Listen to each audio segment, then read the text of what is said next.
We made it to Friday Eve. A lot to get to. Thanks for joining us on ARC Rochester. I'm Abby Fridman. And I'm Dan Schrack. A lot to get to this morning. First, a look at some of the news you need to know. Stephanie Joseph is live in the newsroom. She's taking a look at some of our top stories this morning. Steph? Hey there, guys. We do begin with an investigation underway this morning after humane law enforcement found a dead dog and seized 4 others at a home they'd previously investigated. Lollipop Farm says Rochester police called them while looking into a criminal trespass complaint and found an animal in distress. Investigators found dogs roaming freely around the home, and a 5th dog was dead from injuries. Officers say they had been called to that home earlier this winter for complaints of neglect, but that they could not seize the dogs because of animal welfare laws. And we are working to learn more about a police response this morning at Route 104 and North Goodman Street in Irondequoit. This was around 5 a.m. when police had to close off the 104 eastbound ramp. At last check, police were still in that area, but the ramp was reopened, and we have reached out to Irondequoit Police to learn more.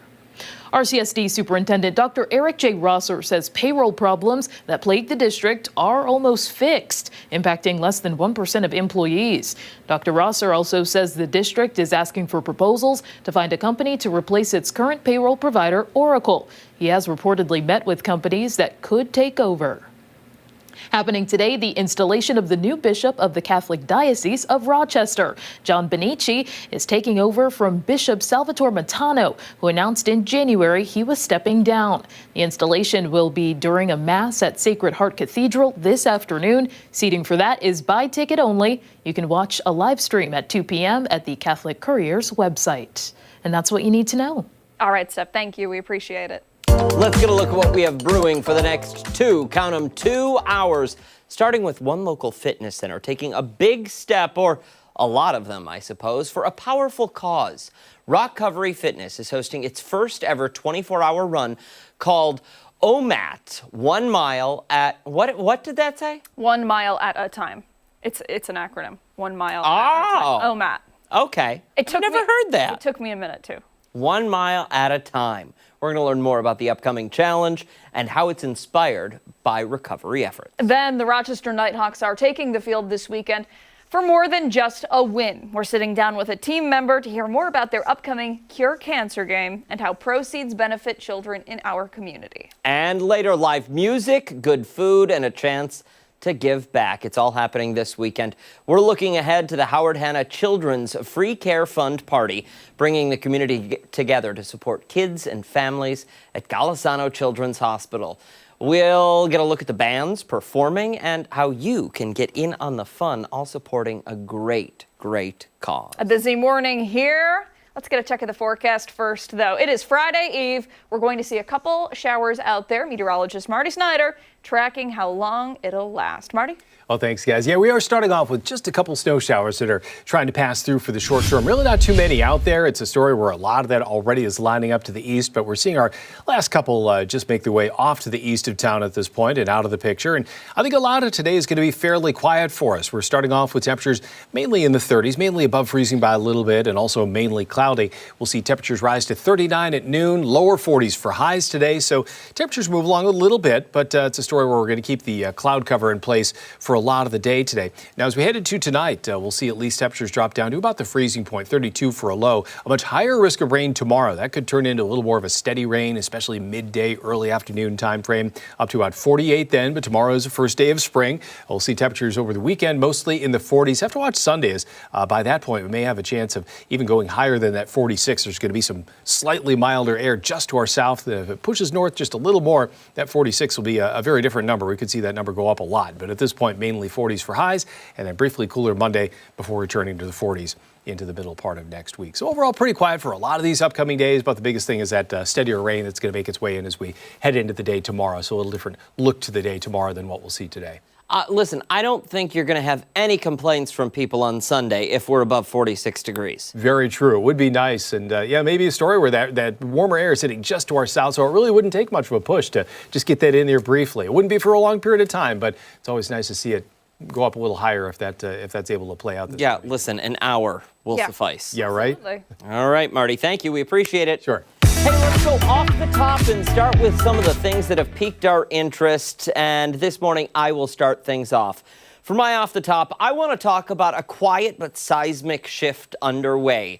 Changing who controls the information you see every day. A lot to unpack here. A lot to unpack here. So let's start with Nexstar and Tegna. Nexstar, already the largest owner of local TV stations in the country, wants to buy Tegna in a $6.2 billion deal. Now, if approved, the combined company would own about 265 stations in 44 states, reaching 80% of all U.S. households. There's just one problem. Federal law sets a hard cap. No single broadcaster may reach more than 39% of American households. That threshold was set by Congress in 2004 and has not been changed. To approve this deal, the FCC would need to waive or eliminate that cap entirely. Critics, including the lone Democrat on the FCC, argue that only Congress has the authority to do that. But FCC Chairman, that's Brendan Carr, says the agency will move forward anyway. Right now, 8 state attorneys general, including New York's Tish James, filed a suit yesterday in federal court to block this deal, arguing it's illegal and would drive up pay TV prices while gutting local newsrooms. Now, Chairman Carr has also been making headlines for something else. Just last week, he warned broadcasters they would, quote, lose their licenses if they did not, quote, correct course on news coverage after President Trump complained about Iran war reporting. The FCC has not denied a license renewal now in decades, and legal experts say he can't follow through with this. But here's what the record shows.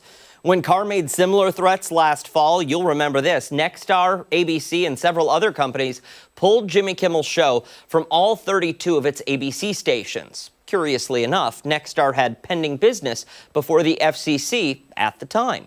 And Nexstar is not the only story here. Larry Ellison, the founder of the tech giant Oracle, and his son David now control CBS News, Paramount Pictures, Paramount Plus, MTV, and Nickelodeon after completing an $8 billion takeover of Paramount. Oracle also agreed to a $14 billion deal to take control of TikTok's U.S. operations, spinning the app off from its Chinese parent company. That means one family's company now controls the data and security infrastructure of an app used by more than 200 million Americans. And if that name sounds familiar, that's because you've probably heard us talk about it before.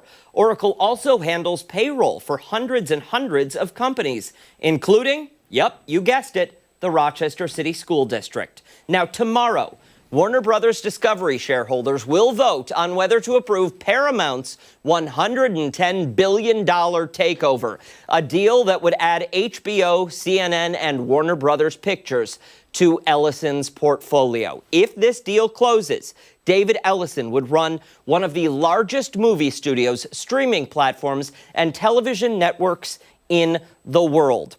It's an unprecedented consolidation, meaning far fewer options for you, the consumer. Now, to be clear, none of these deals are finalized yet. They all face regulatory, legal hurdles, but the direction is clear and, frankly, unsettling. I'll be very interested to see the impact that this would have on the people at home and how much they're paying for everything. I mean, like you said, the prices would definitely go up. And, you know, there are always those bundles that are offered, right? Oh, you can have Disney Plus and Hulu and HBO. I have no idea what they are for one low price of whatever it is. But, you know, when you start getting cable TV in there and you start getting all of these other platforms, I could see how it could get really messy. And then, you know, I guess the question comes, like, do you pay for TikTok? Right? Would you end up doing that? Is there going to be like TikTok Plus, TikTok Premium, where you can get whatever, the news you want to know? Are they going to just withdraw that money right from my paycheck? One company, hands in too many pots. Too many cooks in the kitchen. No, no, no. Very interesting. You said this is all happening tomorrow? Yeah. Yep. Okay. So wow. It'll be interesting to see. It genuinely will be interesting because there are plenty of outspoken people on some of the platforms that are potentially up for grabs in this Warner Brothers deal tomorrow, who have called out the Ellison family for what they say is a monopoly of this business. Yeah. So again, it'll be interesting to see how it plays out tomorrow, and then if there will be any repercussions for those who have said things that the Ellisons don't like, that the FCC chairman Brendan Carr doesn't like, or that President Trump doesn't like. And if someone's distaste for information makes this change, that's a First Amendment issue. That's a big, big issue to dive into. We'll look into that tomorrow, I guess. It's concerning. It is. It's concerning. Very much so.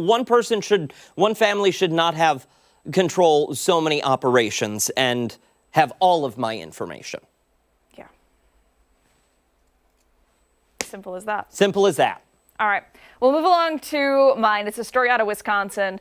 And it has a lot of people asking themselves a question. Is protecting those who are vulnerable more important than upholding the law? I'm not talking about people here. I'm talking about 23 beagles taken from a breeding and research farm by about 60 activists at a place called Ridglin Farms. The activists stormed the building in an effort to get the dogs out of the buildings that they're kept in. So Ridglin Farms sounds kind of like a happy place. Animals roaming about in fields and frolicking with one another, right? Well, the motto for the farm is, quote, bred to be better, raised to be best, purpose-bred beagles for biomedical research.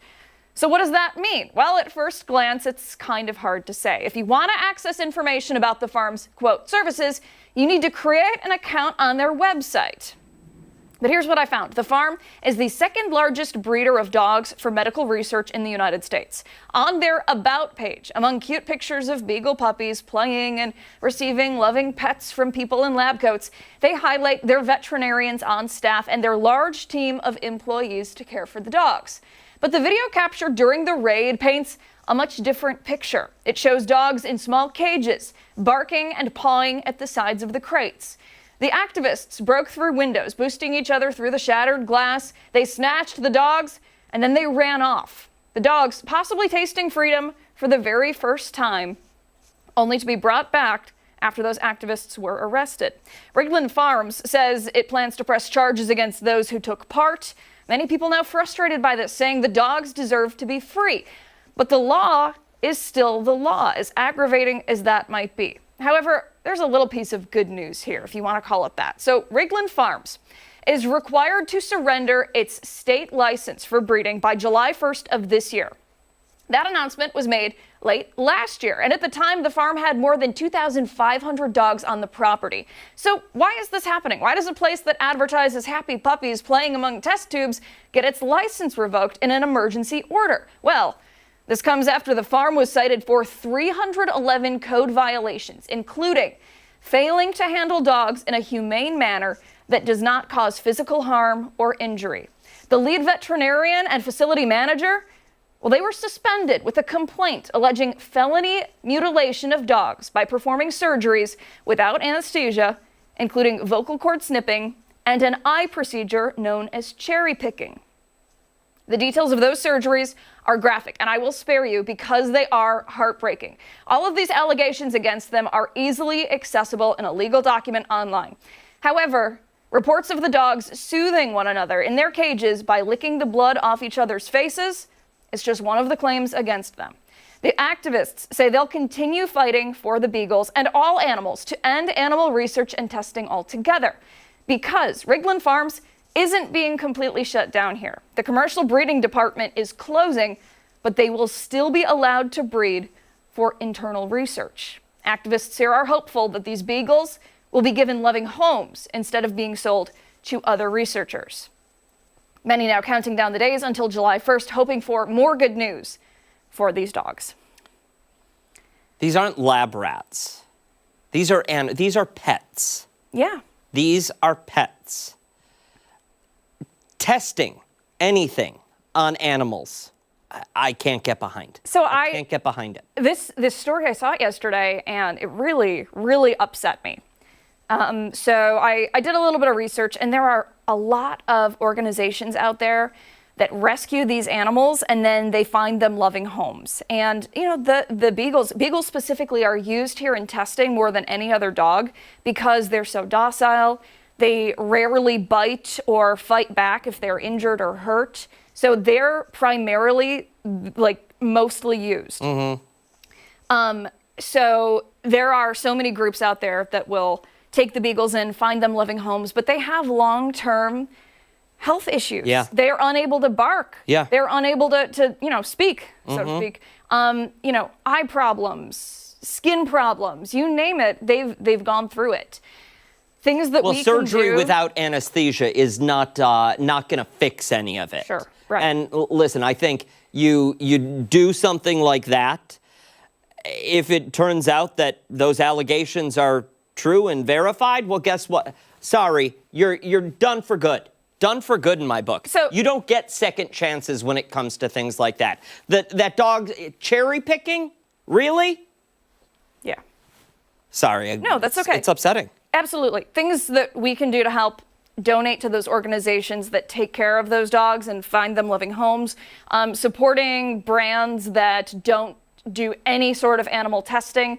There are a bunch of different websites and apps that you can get to double check that. A lot of them have labels. Yeah, a lot of them just have the labels. Yeah. Absolutely. So, as heartbreaking and as frustrating as it is, and as much as you want to join in and just scoop up one of those dogs and go running, it's quite the dilemma. Yes, it is. It is.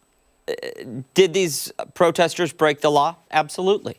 Absolutely, 100%.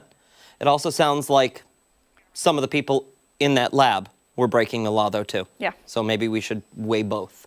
Hey, stick around. We've got a lot more to come right here on ARC Rochester, including when we come back, we're checking in with Chris Lopez again this morning. He's looking ahead to a very sweet time of year, an event that's happening this weekend. Don't forget, you can watch us on the go. We're streaming live on the 13 Wham YouTube channel and on foxrochester.com. We'll be right back.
The month of March in New York State is sweet. Literally, it's dedicated to celebrating the state's blooming maple industry. And this weekend, sweet tooth fans, rejoice. is Maple Weekend. To celebrate, the Genesee Country Village and Museum is hosting their annual Maple Sugar Festival. It's a fun-filled day of tasty treats and family fun. Chris Lopez is live there this morning, giving us a preview, and you weren't here for the last half hour, but he probably will be eating this time around. Of course.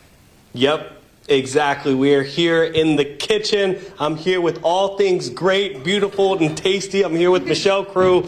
Let's get right into it. We are making crullers? Crullers or crullers. Everyone says it's something different, yes. Is that like an old school donut? Is that what I'm getting? It's essentially an old school donut, and then donut holes aren't around till later in the 19th century, in the 1800s, so we are just twisting them. These are just literally strips of dough fried up. Okay, I love it. They smell fantastic. I have not tried one yet. I want to save that live here on this segment. The recipe's pretty basic. Eggs. It's eggs, sugar, milk. It has some cinnamon and nutmeg, a little lemon juice, butter, and then just enough flour to stiffen, which is a hilarious part of all these recipes. It doesn't give you an amount.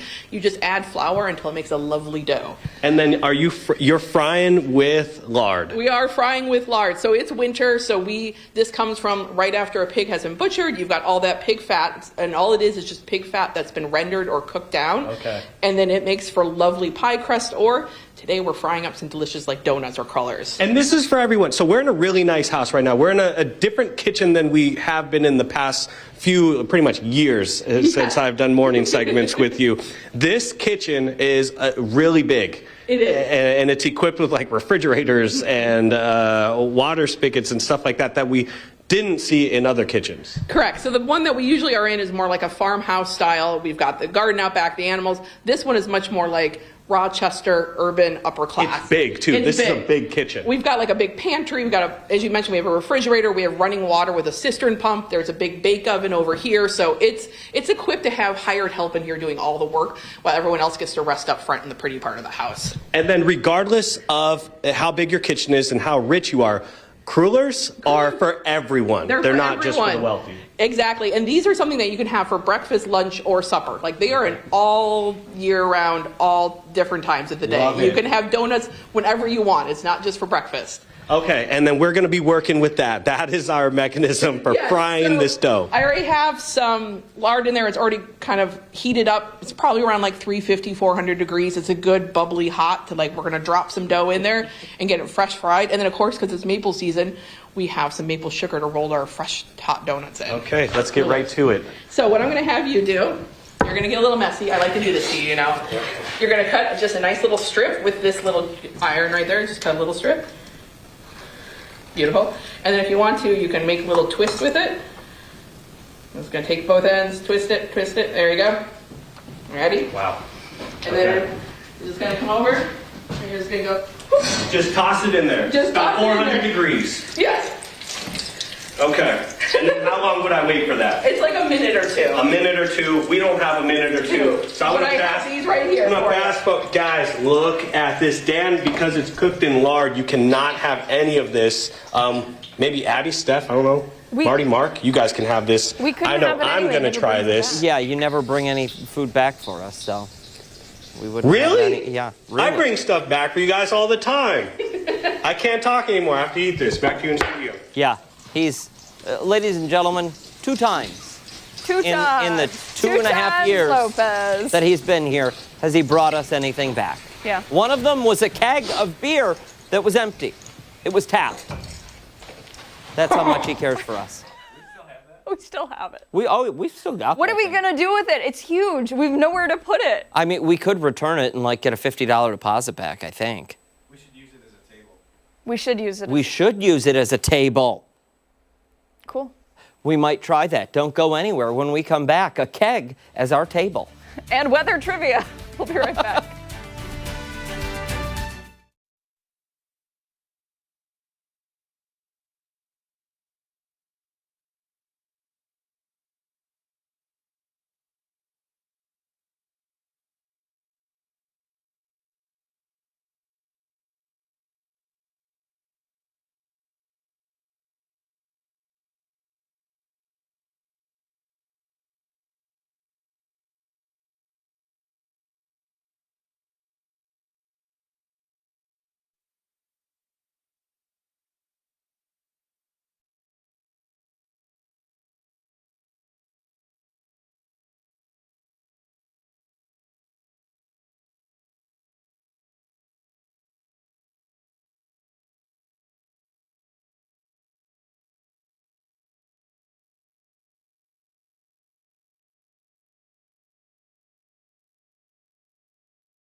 Mark is here now.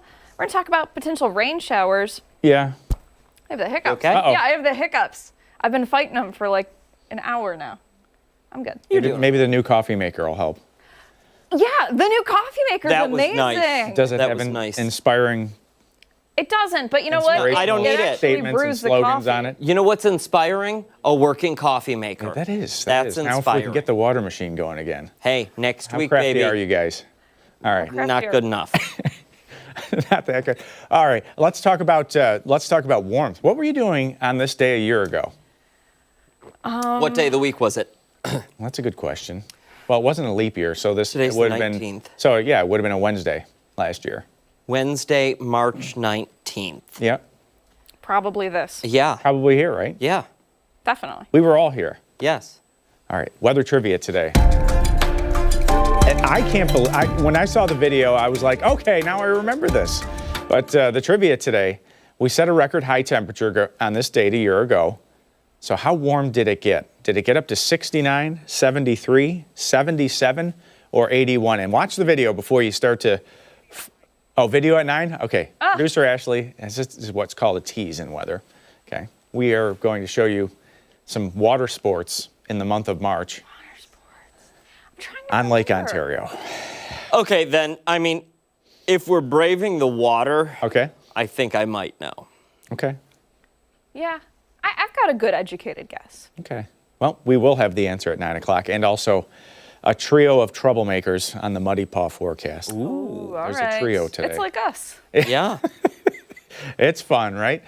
Speaking of warm things, the desert Southwest, 100 plus, right? Ugh, I'll take it. I would be there in a heartbeat. In a heartbeat? Yep. Well, they say it's a dry heat out there anyway, so it's not like the stuff we get in the summertime. But that big area of red and orange is called a ridge in weather, and this little dip of purple and blue is called a trough. Ridges are warm, troughs are cold, and you can see the weather story at least through early next week. Kind of the colder scenario for parts of New England. But, you know, this is that month that just sways back and forth like a tree in the breeze, right? Started cold this month, got really warm. That stretch, like the second week, was the warmest on record for the month of March, for that little stretch that we had. And then it went cold again. Last couple of days have been more than 10 degrees colder than normal, obviously with some of that snow that we started the week off with. But, you know, the forecast is going to level out. You know, we'll take it, right? Yeah. 48. 47, 46, does get colder early next week. We're going to have to watch Monday. Could be a little bit of a troublemaker in there to start next week. We'll have more details as we get closer, but kind of a quiet start, 9-mile visibility. Standing at the driveway this morning, it was like a little Dippin' Dots. You know, when you get the snow pellets that fall, they bounce off the driveway and then they melt away. It was the kind of thing that we were seeing, a little bit of light flurry, light snow shower. Southwest at 7 with that temperature at 34.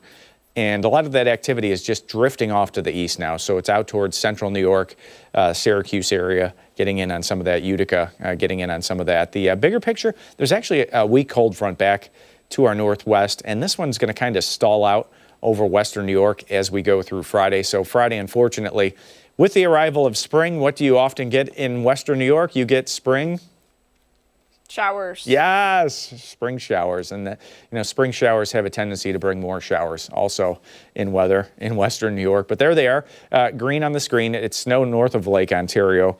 And that could have an impact on our little Muddy Paws forecast right there for tomorrow. But heading into the weekend, we start with clouds on Saturday and get back to maybe a few sunny breaks. So of the 2 weekend days at this point, it looks like the dry part of the weekend. 47 for Saturday. Seasonably mild for this time of the year, light west wind at 5 to 10. And Sunday, showers develop. It looks like it's towards the end of the day. I'm going to use the word changeable because this is one of those setups where there's going to be a front nearby, and it may be one of these deals where it's like 75 degrees in Dansville and 40 degrees on the Lake Ontario shoreline on Sunday. It's going to be a close call for the temperature in western New York. But the planning forecast today, much quieter, upper 30s at lunchtime. It's that classic Rochester gray that we often see. Still dry at 4 o'clock, 42 degrees, good for the walk today. The forecast overnight tonight, low 30s, mostly cloudy, dry night for western New York. And on the 7-day forecast, just keep in mind that period from Sunday night into Monday, you know, the word changeable is going to stay on there. It looks like it's the majority of it late day. Sunday would be rain showers, possibly ending as some morning snow and a little bit of wind on Monday. So that could have an impact on things next week. But seasonable for Tuesday, a little cooler for Wednesday. As you can see, that normal is back up to 45 degrees already. Yeah. So that starts shooting up this time of the year. By the time we get to April, it's the month with the largest gain in temperature that we have of any month during the year. We'll go from about 50 at the start of the month to the mid 60s by the end of the month for the normals. Yeah, it just shoots up. It better happen. It will. Okay. Slowly but sure. There's physics involved here. Okay. The sun's angle gets higher, the days get longer, and eventually the physics win. All right. Yep. Look at that. One day. We're almost there, guys. 2 hours. Have we 13 made minutes, final 40 preparations seconds. for the equinox party yet? Absolutely. Okay. Yeah. You That just have thing to be in the parking lot by 10:47. Yes. 47. Okay. Yeah. That thing is planned. The poppers she's got, party Yeah. poppers. It's going to be good. Yeah. It's going to be good. There will be confetti. Don't go anywhere. A lot more to come right here on Arc Rochester. We'll be right back.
.34 this Thursday morning. Thanks so much for sticking with us here on Arc Rochester. Right now, we want to go behind the story this morning and get a closer look at a bill now taking aim at how visitors are screened at New York State prisons. Some say they're currently being unfairly turned away. Supporters say this is all about fairness and transparency. Well, corrections officials say current policies are already improving safety. Brianna Sapardi from our sister station in Albany has more. My husband received a letter stated that my visits was terminated indefinitely. So we was confused of what happened. So Belinda Spurgeon says she was denied visitation to Shawangunk Correctional Facility where her husband was. The letter informed her that it was because of a mass detected by the body scanner. It was a mass, something that normally appeared in my chest. However, on the back of the letter, they said something with contraband. I tried to smother in the facility. That's not acceptable. I was like telling my husband, like, oh, they might see my lipoma. I have a lipoma in my skin. Even after providing prison staff doctor notes, multiple imaging, and a stack of documentation proving it was a lipoma, not contraband, she said it took months before she was cleared to visit again. Democratic State Senator Julia Salazar says cases like this are part of a broader pattern. Visitors are either turned away or even suspended from visiting their loved one for simply having items like menstrual products, tampons. This is a real thing that we hear about all the time. She has introduced a new bill to ensure visitors are no longer arbitrarily denied visitation. It would require staff to go through the same screening as visitors, set clear standards for how scanners are used, and define what happens when a scan is flagged. The Department of Corrections and Community Supervision says that body scanners are a key effort in reducing contraband used on both visitors and staff, adding that procedures are already in place and followed uniformly.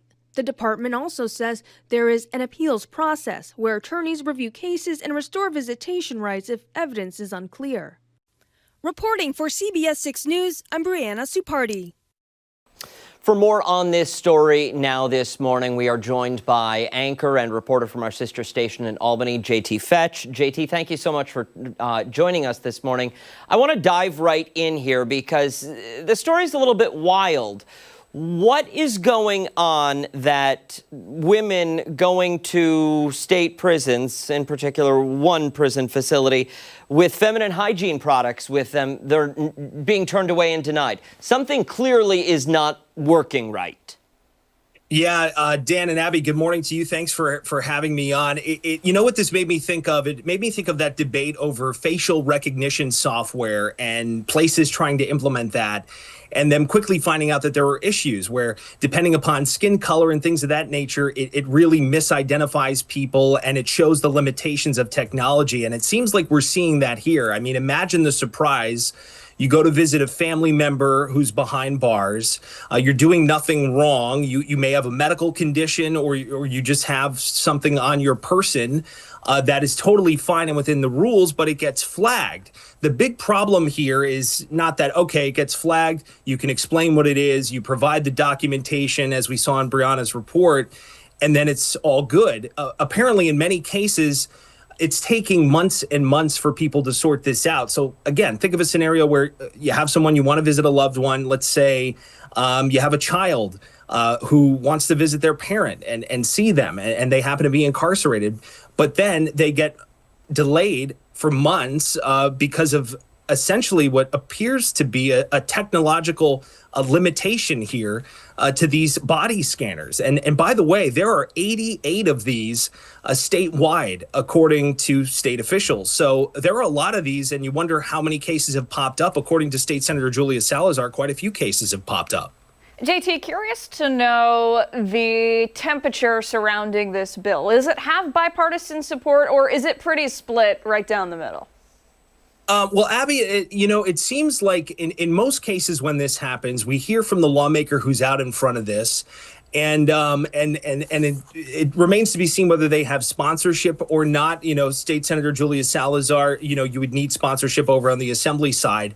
The interesting thing is that this is all coming about amid the budget negotiations, which the budget is due April 1st. As we well know, it can go quite well beyond April 1st. So a lot of times people throw out these issues as part of the budget negotiation process, if for nothing else than to get it prominent coverage and reporting, and to also get the governor's office to maybe take a look at it.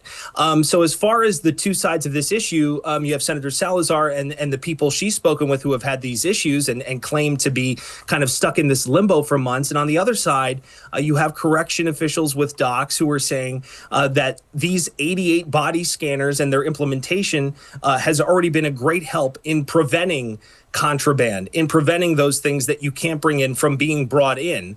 But it does appear that there are some unintended consequences here. So officials, as Bree said in her report there's going to be some new guidelines, some new training to help staff identify the contraband.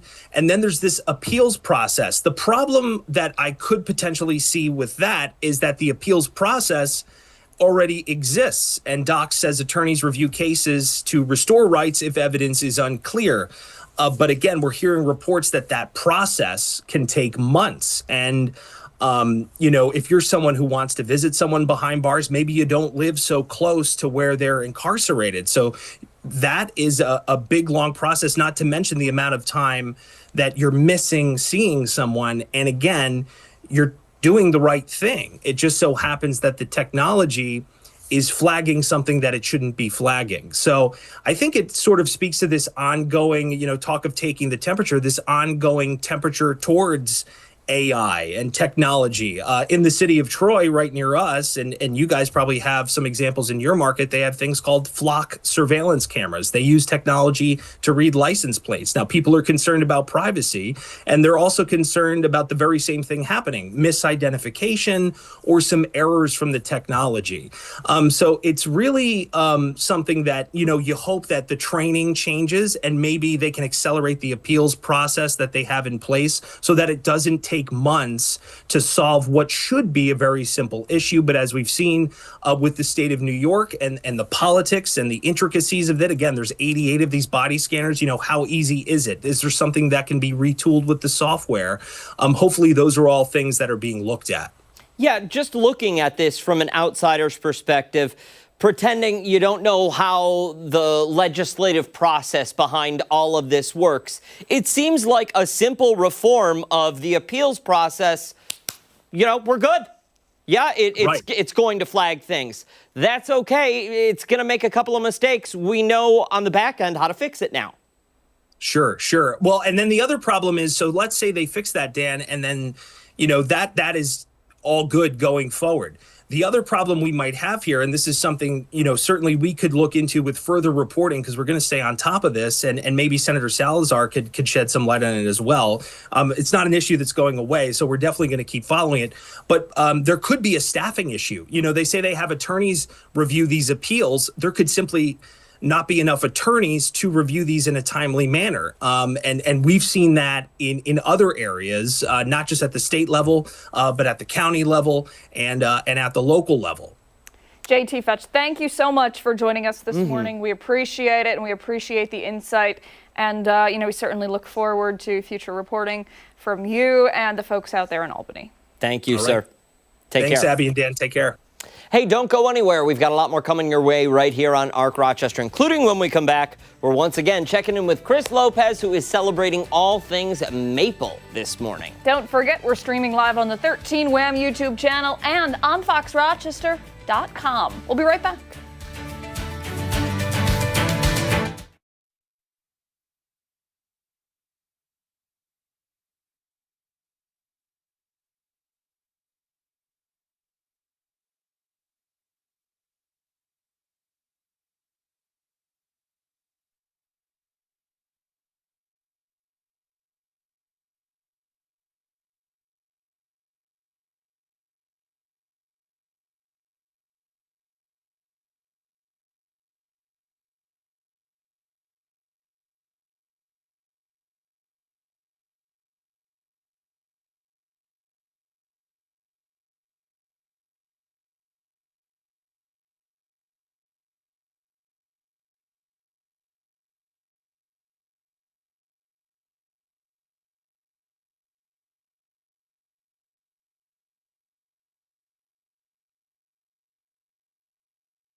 time of year is peak season for maple syrup lovers, and the Genesee Country Village and Museum is pulling back the curtain to show folks exactly how that golden goodness makes its way from tree to table. I like that, golden goodness. I think Chris wrote that. That's Did he good. write? Oh, Ashley wrote Ashley it. wrote Actually, that makes a lot of sense. Yeah. Starting tomorrow, they'll kick off the annual Maple Sugar Festival, full of sweet treats, demos, family-friendly activities. You name it, they've got it. Chris Lopez couldn't wait. Where are we now? Gift shop. We're in the gift shop. Yeah, we're in the gift shop. What a sweet way to end the month of March by coming here either this weekend or the next for the Maple Sugar Festival. And it's Maple Month, by the way, in the entire state of New York. I'm here with Becky Whaley, President and CEO here at GCVM. What a cool month, right? And a cool about 2 weekends for you guys. Yes. We really haven't gotten into the logistics of what's going on. I've been eating, being shown how to woodwork and cooper, but we haven't talked about really what's happening this weekend at all. Well, that's what's happening, is that people will get to come. We're open 10 to 3, Friday to Sunday. Come see our nature center and the historic mapling and the modern, and learn from the cooper. We will have on the weekends, we have a vendor tent with music and food. And then go out into the village and learn about how the villagers would have used maple. So, lot of indoor activities too. A lot of indoor activities. And then you can stop in the store on the way home. Yeah, so, and get some maple syrup for yourself. All different kinds of grades. Also maple cotton candy, maple candy. These are incredibly sweet. That's why there's only 2. You pretty much only need 1 of these for your entire year, and you will be sugar satisfied. Becky, how long has the Maple Sugar Festival been going on here at GCVM? It's been well over 20 years. When we started out, we were just over in the nature center. Everything was there, the pancakes, the maple information, and now we've spread out over the whole museum. So in talking about what there is, I didn't mention that we also have lots of food. We have a maple breakfast buffet that's available each morning. On the weekends, we have just pancakes on Fridays.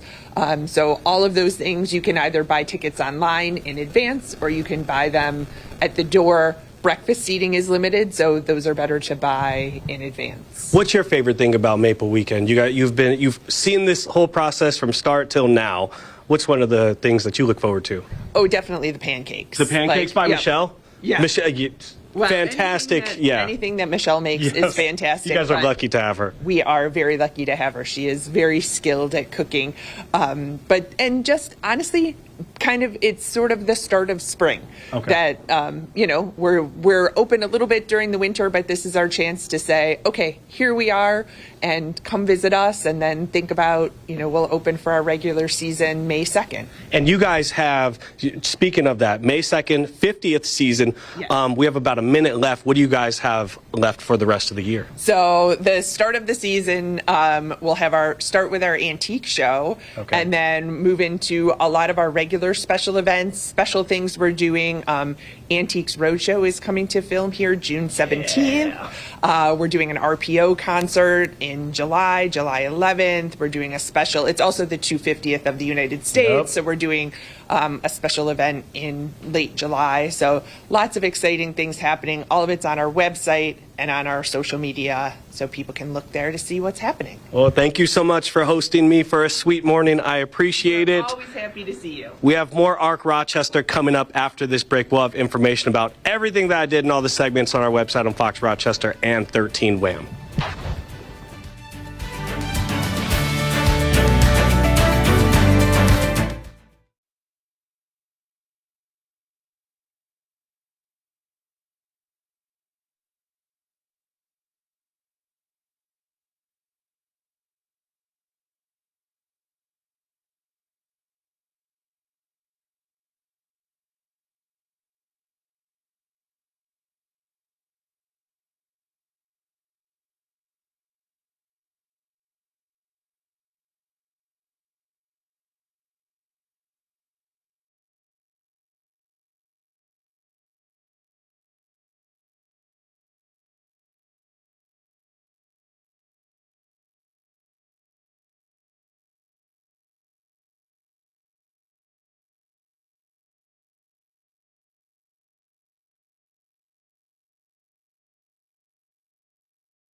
9:52 this Thursday morning. When talking about recovery, we often hear the phrase one day at a time.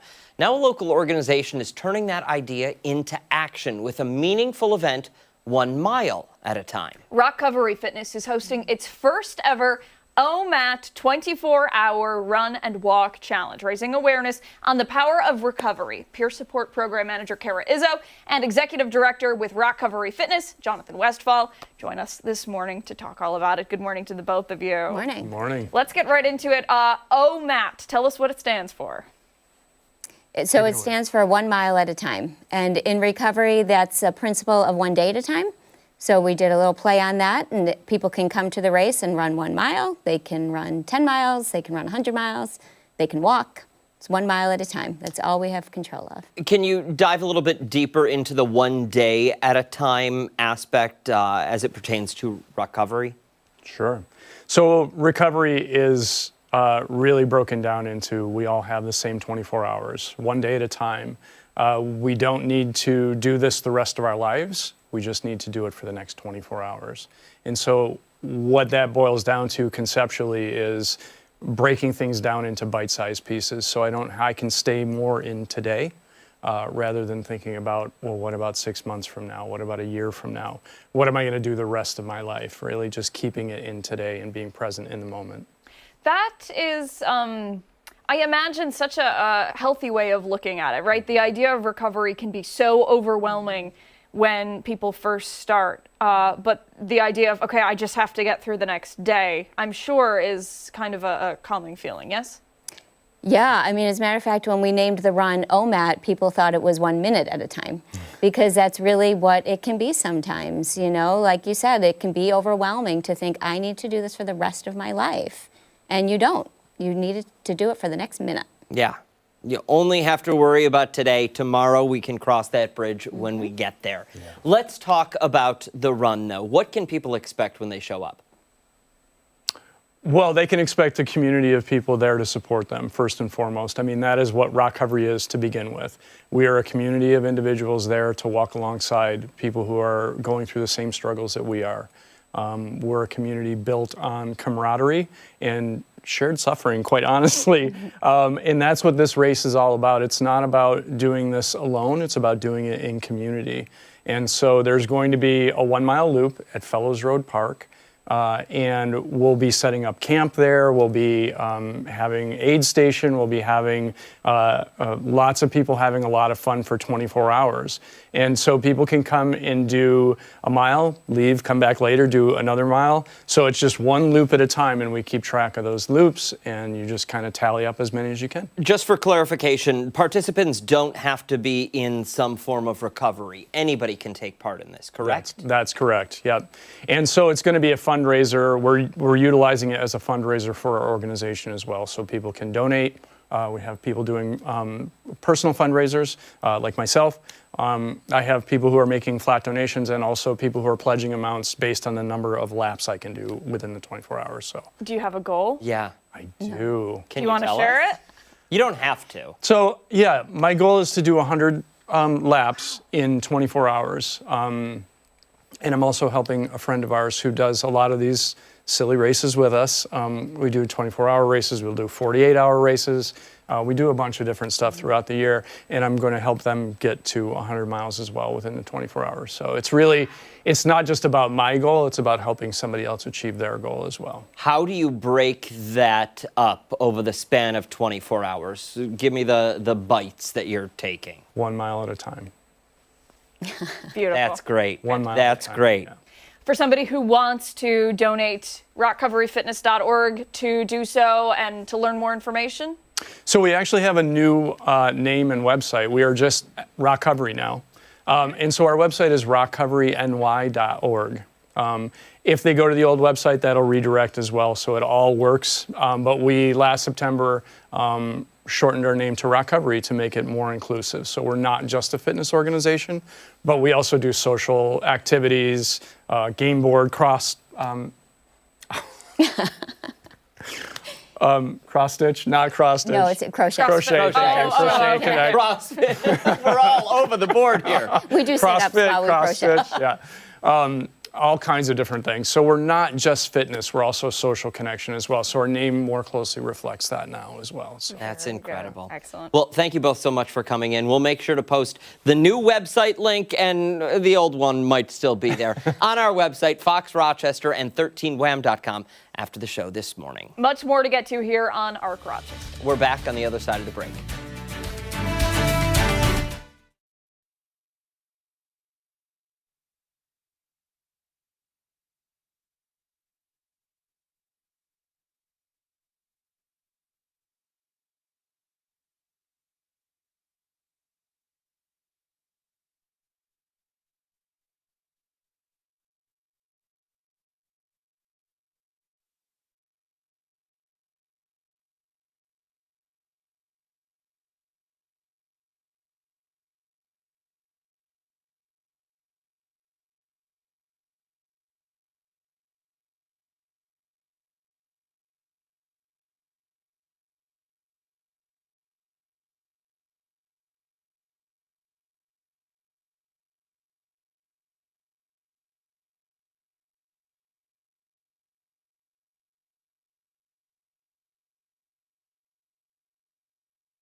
In today's Political Pulse, Vice President J.D. Vance and the Energy Secretary plan to address rising gas prices as the war in Iran intensifies. The warning from experts who say the conflict will cause higher prices at more than just the pump. And why the former director of the National Counterterrorism Center is being investigated. Plus, a recap of the first confirmation hearing for the nominee to lead the Department of Homeland Security. That's all coming up in our 9 o'clock hour. Arc Rochester returns after this.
March 19th. Thank you for joining us on ARC Rochester. I'm Abby Fridman. I'm Dan Schrack. That's Mark McLean clearing his throat.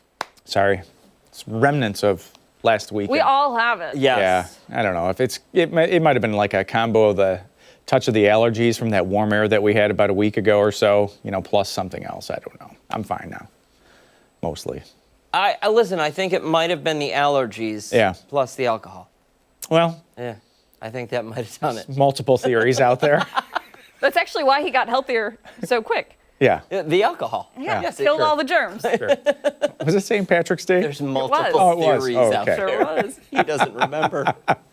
All right, let's talk about weather headlines. What were you doing a year ago on this date? Temperatures spiked up across the area. We don't remember what we were doing. We have video, actually, after this. We'll put up the show. Like, can we see a clip from the show that day? I don't know if can Ashley do that kind of thing.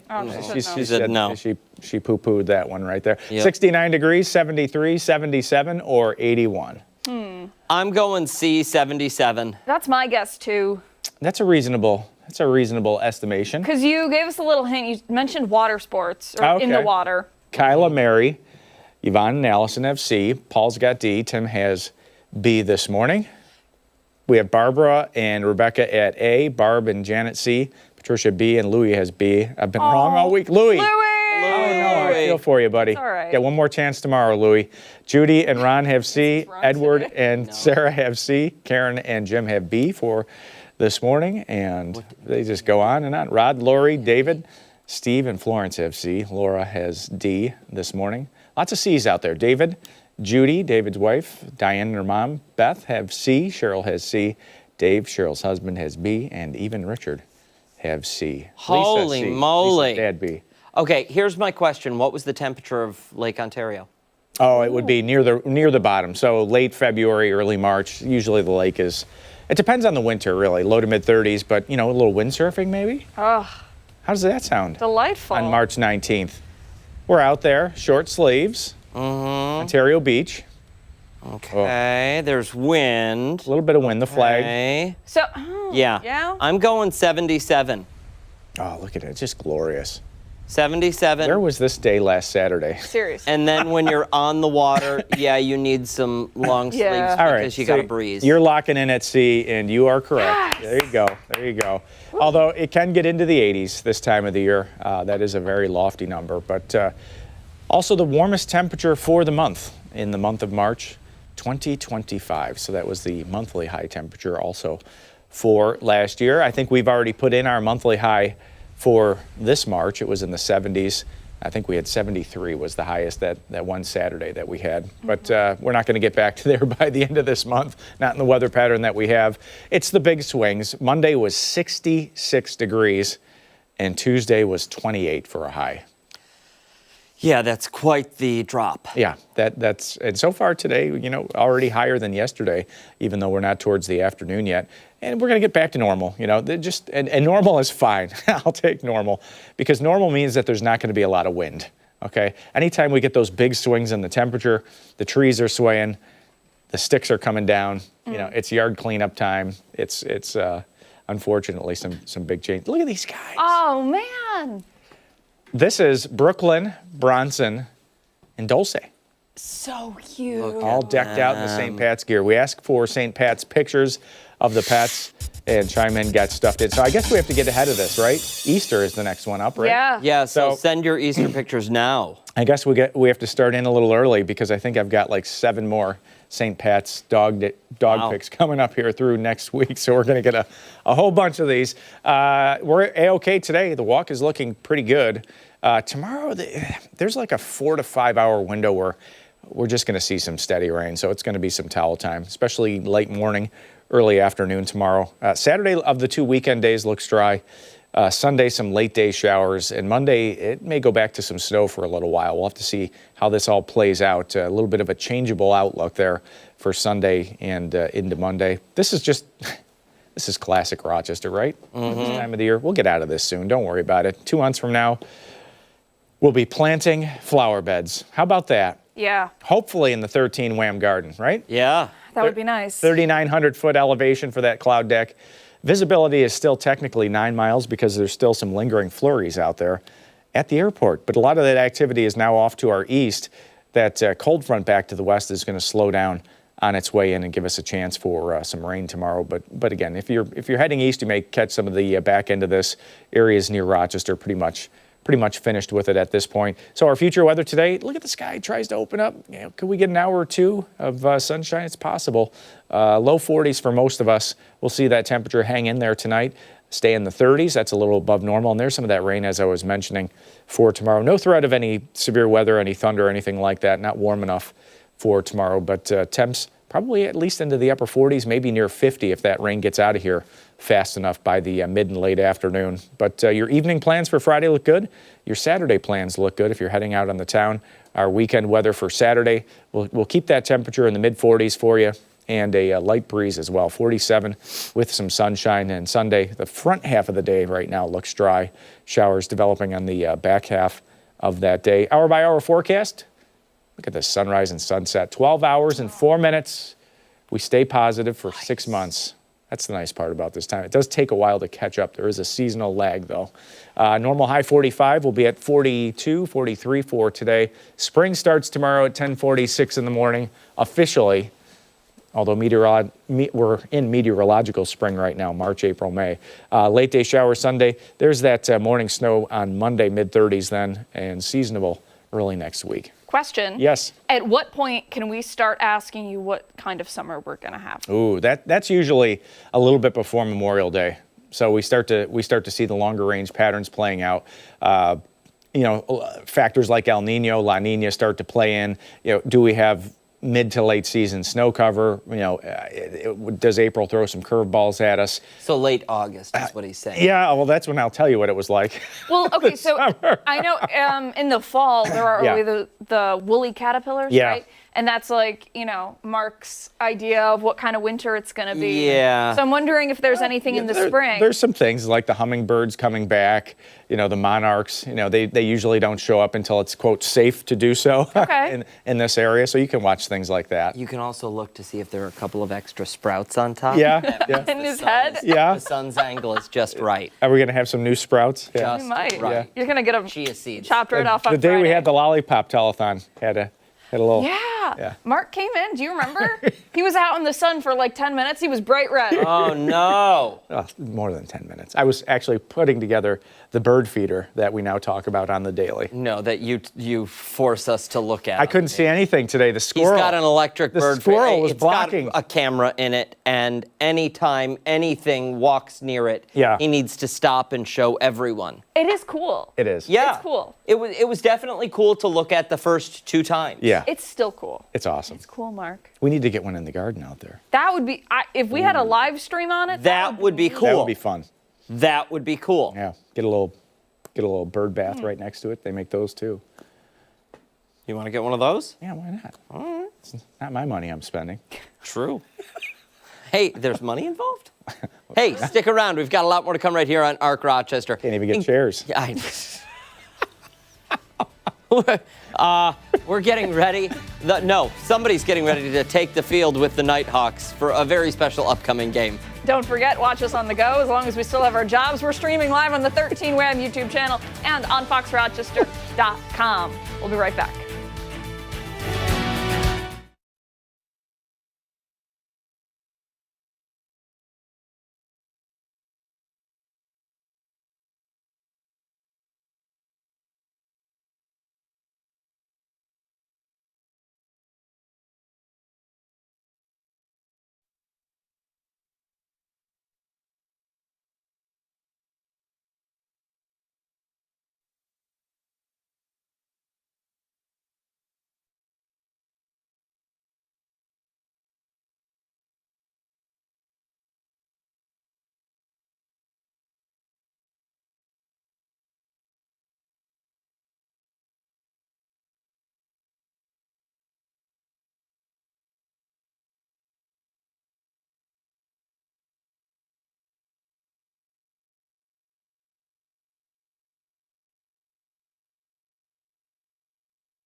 9:14 this Thursday morning. Hey, this weekend, the Rochester Knighthawks are taking to the turf for a game that's about more than just lacrosse. Yeah, the team is hosting its Cure Cancer game, helping to raise awareness and support for local families affected by pediatric cancer. This morning, we're joined by Holly Dutcher, the executive director of Cure, and Brad Gillies, defenseman with the Knighthawks, to talk more about the event and what you can expect. Thank you both so much for coming in. We appreciate it. Thanks for having us.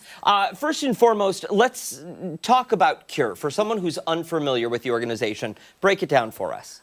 Okay, well, this year's a really big year. It's our 50th anniversary. So we have been providing loving support to our community for 50 years now. And Cure supports families locally. They have a child with cancer or chronic blood disorder that are being treated at Golisano Children's Hospital. So we provide financial, educational, emotional, and social support. It's incredible. It is. And, you know, I imagine that is such a horrible and chaotic time for parents and the kids. You probably provide such comfort for them, but you can't do so unless you have support from the community. Right. We would not exist and would not have existed for 50 years if the community didn't embrace our mission. And one of the really unique parts of our organization is we have two staff members that are at Golisano Children's Hospital that meet with every family every day, connect them with resources. There's so many wonderful resources in our community for HEMONC kids, but the thing that's really unique about them is they're parents of long-term cancer survivors, so they know what it feels like to have a child diagnosed and go through this. Really trying time for so many out there. Let's talk about what you've got going on with the Knighthawks. How did that partnership begin? The Knighthawks are so wonderful. We're grateful to partner with them. This year's really exciting because they're kind of embracing raising awareness more. So the Child with Cancer Awareness Ribbon is gold, and they're going to have yellow cotton candy this year, which we're super excited about because it's super kid-friendly. But really, it's about raising awareness of childhood cancer in our community, and we're just so thrilled and so humbled that the Knighthawks want to partner with us on raising awareness. And Brad, I imagine this is a night that you and the team look forward to every year. Does it kind of bring you all closer together in a way? Yeah, definitely. I think it also always puts things in perspective as far as how lucky we are to do what we do, and then also just be able to give back and give this amazing organization. Obviously, we got these jerseys we're going to be wearing, and they all get auctioned off. And luckily, we have great fans that love purchasing these jerseys, and it raises a ton of money. So we're really excited about that. That's incredible. For somebody sitting at home, they want to bid on these jerseys. How do they do that? It's live already, live on our website. So I'm sure it's all over our social media pages as well. So they can go on there, and the bidding's already started. Start bidding now. Nice. And, you know, for somebody who's never been to a Knighthawks game, first of all, why? And second of all, explain the energy in there and, you know, kind of the feeling while people are at the game. Yeah, it's a fast-paced sport, lots of hits, lots of goals. They play music the entire time, so it's a ton of fun. And it's a really high-level lacrosse game, so it's fun to be at. It's family friendly too. You know, that's the other thing is having opportunities to do things with your family. And we're so excited. We have nearly 100 Cure family members that are going to be there at the game on Saturday. And it's just a really good opportunity to support a local team and these local athletes that care so much about our community and to do something fun with your family. Really incredible. One more time for somebody sitting at home. When, where, and do we need tickets in advance? Can we get them at the gate? How does that work? Sure. So the game is on Saturday at 7 p.m., I believe. And you can buy tickets online, but we have a really great link where if you go to Cure Child with Cancer Association's website, which is curekidscancer.com, if you go to our event calendar and click on the link, we get a portion of the proceeds from the sale of tickets. That's so you could be giving back and having a really great time supporting wonderful athletes like Brad. One and done. I love it. Thank you both so much for coming in today. We appreciate it. As always, event information will go over on Fox Rochester and 13wham.com. 9:19, don't go far. When our Rochester returns, Stephanie Joseph will be back breaking down some of our top political headlines. We have the political pulse coming up on the other side of the break.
It's time for a political pulse check here on ARC Rochester. Vice President J.D. Vance and the Energy Secretary are tackling the rising cost of gas prices. Now, they're set to meet with oil industry executives today as the war with Iran ramps up.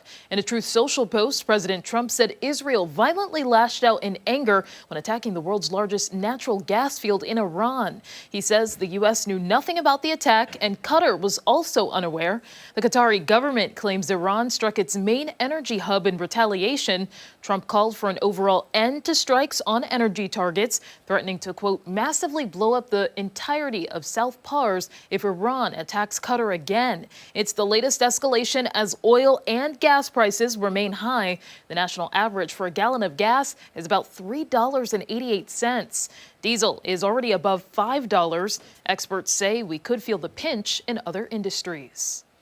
Grocery bill, farmers use diesel out in the fields, construction equipment consumes diesel. Diesel is really the fuel that powers the economy. So diesel prices above $5 a gallon now in 22 states, and that number is surely set to grow here.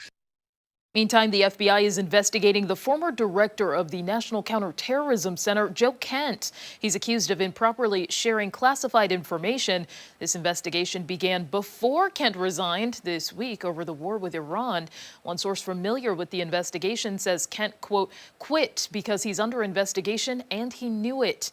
In his resignation letter, Kent wrote that Iran posed no imminent threat to the nation and accused President Trump of starting the war because of pressure from Israel. He spoke out publicly on a podcast, once again saying there was no intelligence about a threat from Iran. Vice President J.D. Vance spoke on Kent's resignation yesterday, saying he and President Trump like Kent. However, he said everyone on the president's team should work to make any of his decisions work effectively. And so the president said this yesterday, if you are on the team and you can't help implement the decisions of his administration, he has the right to make those decisions, then it's a good thing for you to resign. And I think that's exactly right. Well, the Senate Homeland Security Committee is expected to vote on whether to push the nominee to lead DHS to a full Senate floor vote.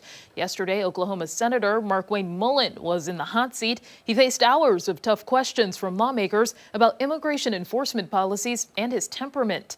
Mullin is suggesting he will lead differently, saying he will own up to mistakes. At least one Republican, though, Senator Rand Paul, says he will vote no. The two had a tense exchange as Paul asked about a previous comment in which Mullin called him a snake and sided with a neighbor who attacked him.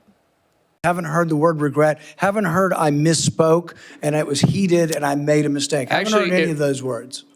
Sir, actually, it wasn't heated, and I'm not apologizing for pointing out your character. Good. So you're jolly well fine, and you want the American public and the people up here to vote that may or may not vote for you to know that you supported the felonious, violent attack on me from behind. I did not say I supported it. I said I understood it. There's a difference.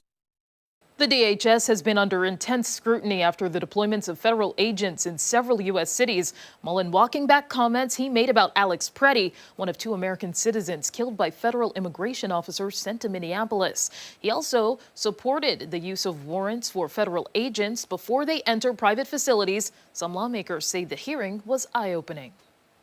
He wants a FEMA director because he recognizes it needs to be reformed, not replaced. There are things that he said that are, I would say, encouraging, but there are concerns, of course, because of his past history, his rhetoric, his temper. And finally this morning, the U.S. national debt is growing. The total surpassing $39 trillion on Wednesday. According to the Government Accountability Office, more federal debt can lead to less pay from businesses and higher prices for goods and services. Just 2 months ago, the debt was at $37 trillion. The White House economic advisor previously valued the cost of the war in Iran at more than $12 billion so far. According to the Washington Post, the Pentagon wants Congress to grant $200 billion to fund the war. One expert warned the national debt could hit $40 trillion before November elections. And be sure to stay with ARC Rochester for your top political headlines. We're back after this.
7:28 this Thursday morning. Thanks so much for staying with us here on ARC Rochester. March is National Nutrition Month, and it serves as a good reminder that healthy habits don't have to be complicated. This morning, we're talking about a growing trend called functional nutrition. It's choosing foods and drinks that do more than just fill you up, but actually support your overall health.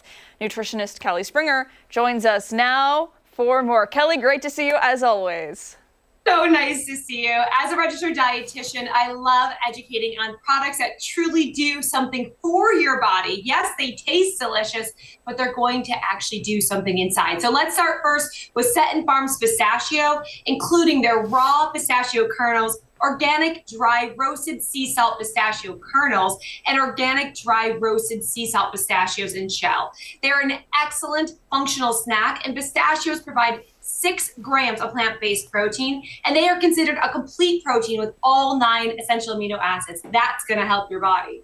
But also, they're rich in antioxidants, and most people do not know that foods that are associated with antioxidants, like blueberries, pistachios actually have even more. And you can have a lot of pistachios per serving, about 49 pistachios. So they're a satisfying snack that helps you stay full and energized. Plus, they're gluten-free, non-GMO, vegan, and I can't even say how delicious they are. Who doesn't love a pistachio? I'm a big fan. It's true. I'm a big fan. All right, what do you got in the middle there? I got Uncle Matt's organic juice with calcium and vitamin D. And also we have Uncle Matt's organic ultimate immune. And this is where we have, again, a functional beverage that is adding in vitamin D. Plus, they're going to have, like in our one here, the purple one, this is going to have 300% of your daily vitamin C plus vitamin D, zinc, and antioxidants. So when we talk about our digestive tract and building up that immune system, we need all of that to keep our bodies healthy and fighting against those diseases.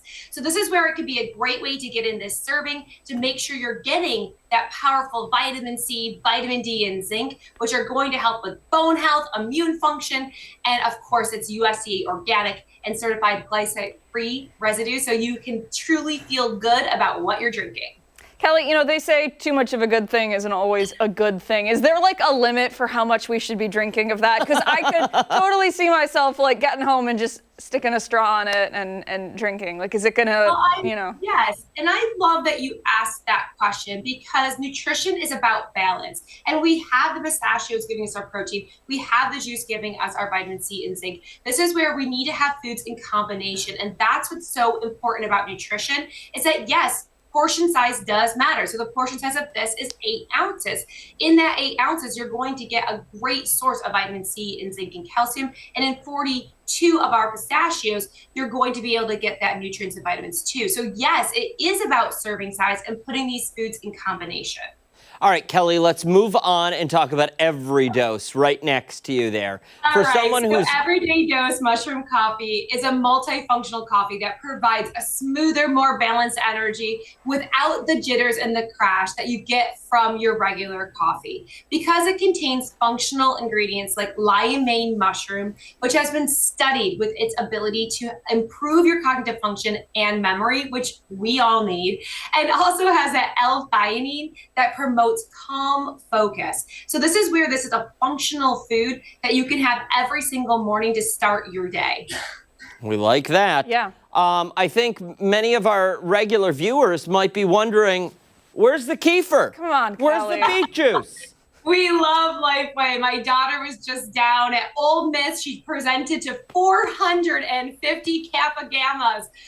She was getting out the message. And again, it is about that combination of foods, understanding that we do need these different foods to truly promote heart health and to promote our immune system. So being National Nutrition Month, we want to incorporate all of these foods, but yes, I do love them as well. So it's fun as a dietitian, like I said, promoting products that actually do have beneficial value to your body. So make sure to work with a registered dietitian. You can go to kellyschoice.org. Almost all of our insurances now cover our service. So book a dietitian today and we will help you work with your diet. Kelly Springer, thank you so much for your time, my friend. Always great to see you, Kelly. Take care. Thank you. Hey, don't go far. We've got a lot more to come right here on ARC Rochester, including when we come back. We're looking ahead to an upcoming benefit concert happening this weekend. And don't forget, you can watch us on the go. We're streaming live on the 13 WHAM YouTube channel and on foxrochester.com. We'll be right back.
This Sunday, the community is invited to come together for an afternoon of live music, all to support a great cause. Absolutely. The Howard Hanna's Children's Free Care Fund Party is bringing local bands, a silent auction, and a lot of other fun things to Buntsy's in Webster, all to support families at Golisano Children's Hospital. For more on the event and how it helps kids right here in our community, we have Lou Alimo, Howard Hanna Regional Vice President, and Michelle Schicker, Manager of Howard Hanna Webster Office. Good morning to the both of you. Thank you for coming in. Good morning. Good morning. Let's get right into it. Tell us about, I mean, it's called a party, so, you know, expectations are high. Tell us about it. Well, we've got 3 bands that are scheduled to play. First, we have Champion. They're a 5-piece band, and although they're new together, they are veterans in the area. And they play blues music and also jazz-inspired original songs. Very nice. How did this partnership with Golisano begin? So it was established back in 1988. Howard Hanna got involved with a community of children. So they started, they called it a chow chow. It started back in Pennsylvania. And ultimately what they were trying to do was trying to raise money for the children's hospitals. So at this point, from 1988 to now, we support 17 different children's hospitals all across Pennsylvania, New York, Connecticut. Ultimately, we've done $22 million in donations over that time. That's incredible. And we're working on ultimately $1 million each year to donate to these hospitals. That is quite the goal. How has that been going so far? It's been going great. This year alone, last year alone, Rochester donated over $22,000 to Galasanos Children's Hospital. Really incredible. Children's Free Care Fund. It's remarkable to see our neighbors, our community members step up and give back to those in need that they've never met, just knowing who it's impacting, the kids who need it the most. I give a lot of credit to the agents too, because the agents are a big supporter of the program and they get behind it with their clients, and it is a big, agent. So it's more than just a front-facing thing. This is everybody in-house is doing their part for this. Yeah. That's incredible. That's incredible. Can I ask about silent auction items? We've got baskets that have been donated by offices in our Howard Hanna organization that are we're going to have a silent auction. If somebody is watching at home and they're like, I have my own business, I'd be willing to donate a silent auction item, are you still accepting them, or is it pretty much closed at this point? We're still accepting them, and we would welcome any donations. If anybody's interested in doing that, they can drop it off at the Webster Howard Hanna office on Empire Boulevard. Perfect. We're in Baytown. One more time for somebody sitting at home. I mean, it's music, it's food, it sounds like family-friendly fun, and prizes up for grab by way of bidding, right? Absolutely. And it's all about the kids. It really is. I mean, the local hospital is really, that's where it all starts, right, with our children. So ultimately, if we can help them and families in need, I think it's great. We also have a golf tournament coming up this June, so that'll be another big event that we'll be doing. So, and again, it could be community-based, it can be based on what the agents, ultimately, anybody who wants to get involved is more than welcome. Incredible. Very good. Thank you both so much for your time this morning. Thank you for coming in. We'll put all of that information for you on foxrochester.com. 9:41, when Arc Rochester returns, we're taking a look at some of the stories that have people talking this Thursday. We'll be right back.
Mark was just telling us. Can we play the stinger again, please?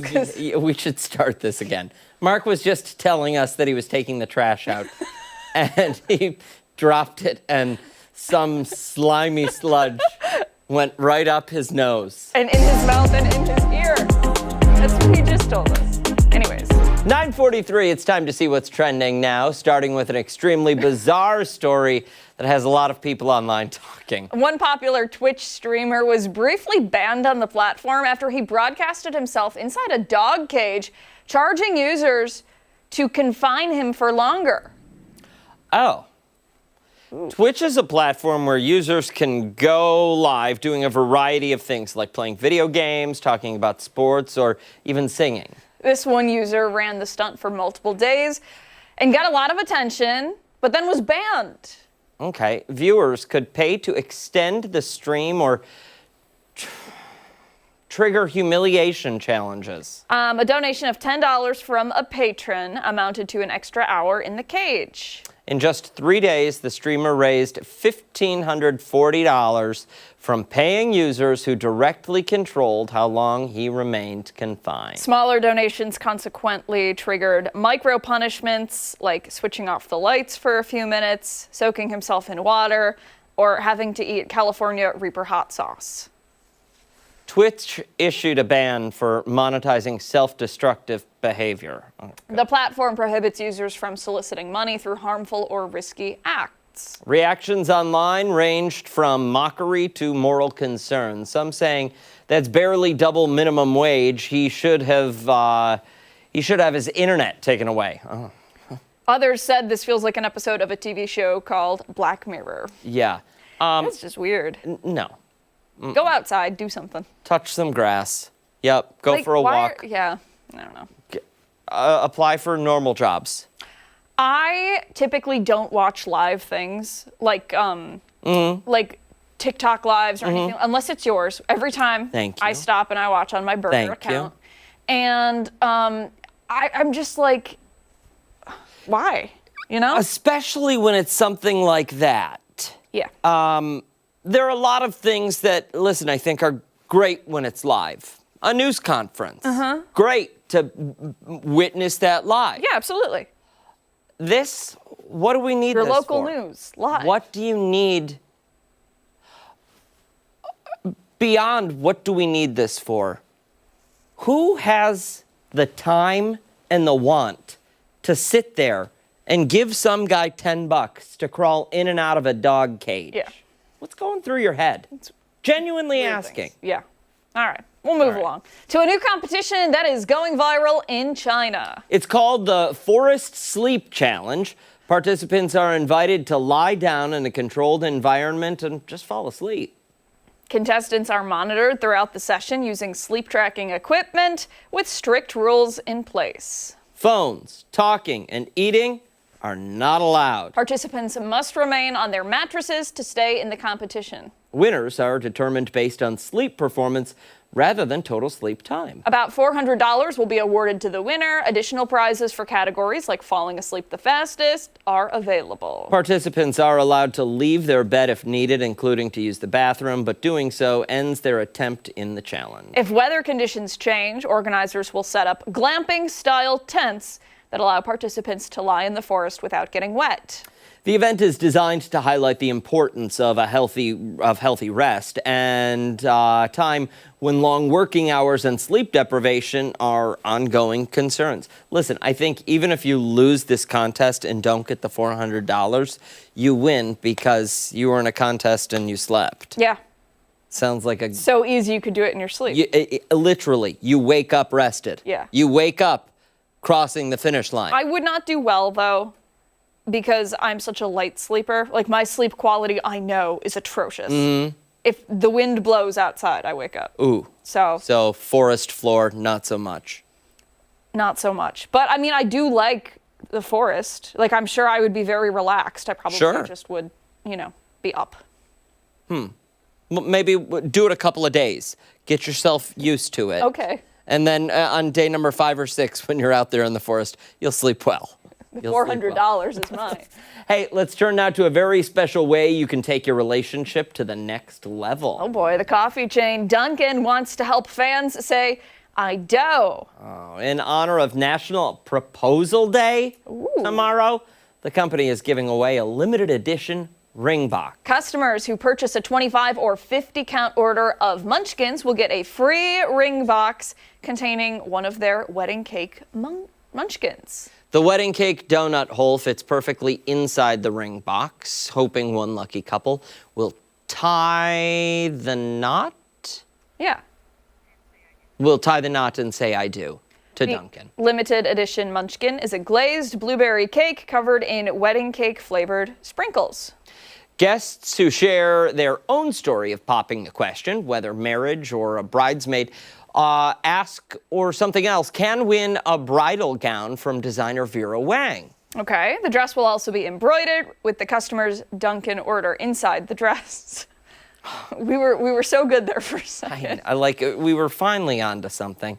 The contest runs from March 20th through April 3rd and must incorporate the Duncan ring box. The coffee company also is releasing a new line of merch called Something Brewed. It features wedding-inspired items like robes, glass tumblers, sweat sets, and tote bags.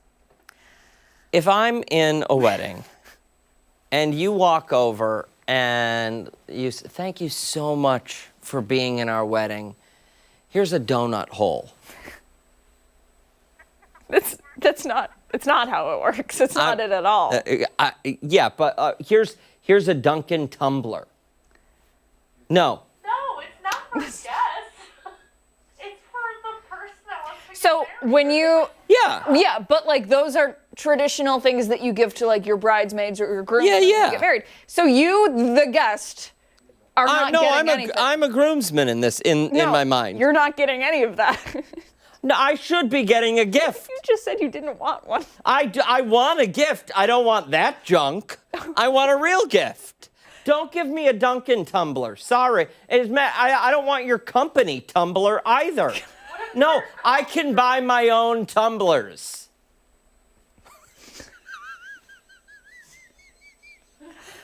All right.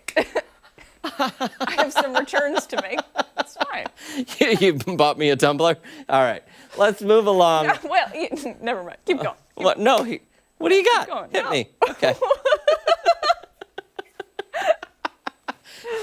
Let's move on. Get ready to bring your appetite and a hammer to Easter this year. I never leave home without it. Social media is going crazy for a new Costco item that's taking Easter to a whole new level. The retailer is currently selling a 10-pound chocolate bunny named Pete the Bunny. Pete is made of semi-solid milk, white, and dark chocolate. There he is.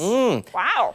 The $112.97 chocolate bunny is described as a smooth and rich, a centerpiece, basket showstopper, and Eggstagram sensation. All right, so the real reason that the bunny is going viral is because of the way the box recommends that you eat it. According to the product's box, one must either smash or slice him to enjoy.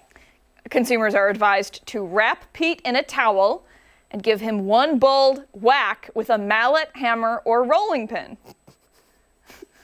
People online loved the branding, many going straight to Costco and purchasing one for themselves to smash. Many users online commenting this is the best part of Easter. You know, the part about this I like is, listen, I've got some rope, a tarp, and a hammer in my trunk already, so I can take care of it.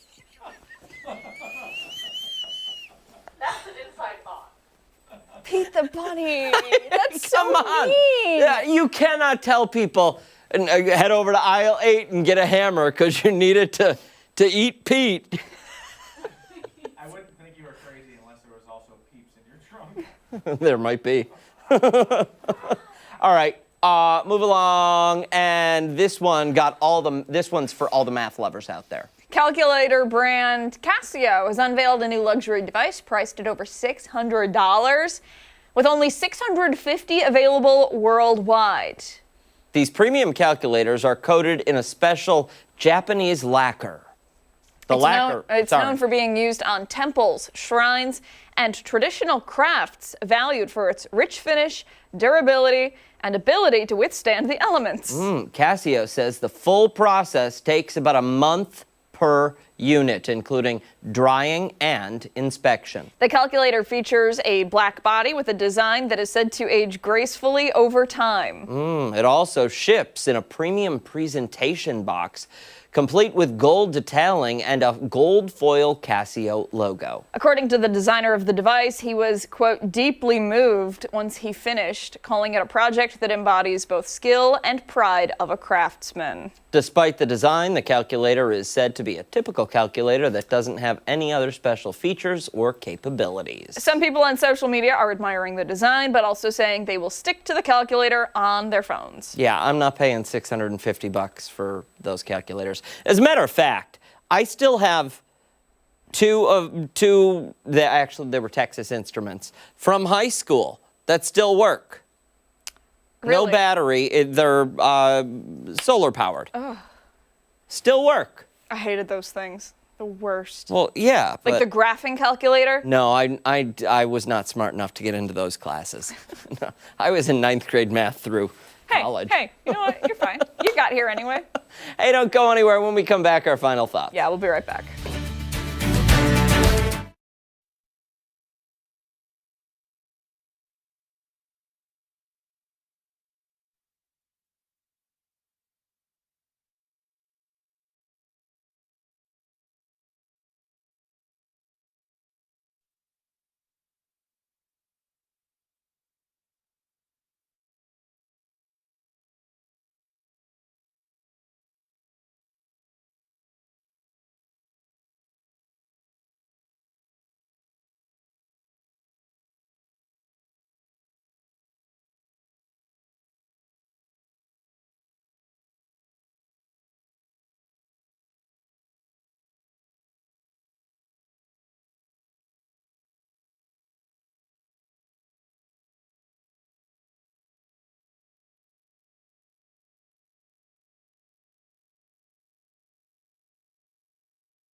Talking about the trash again.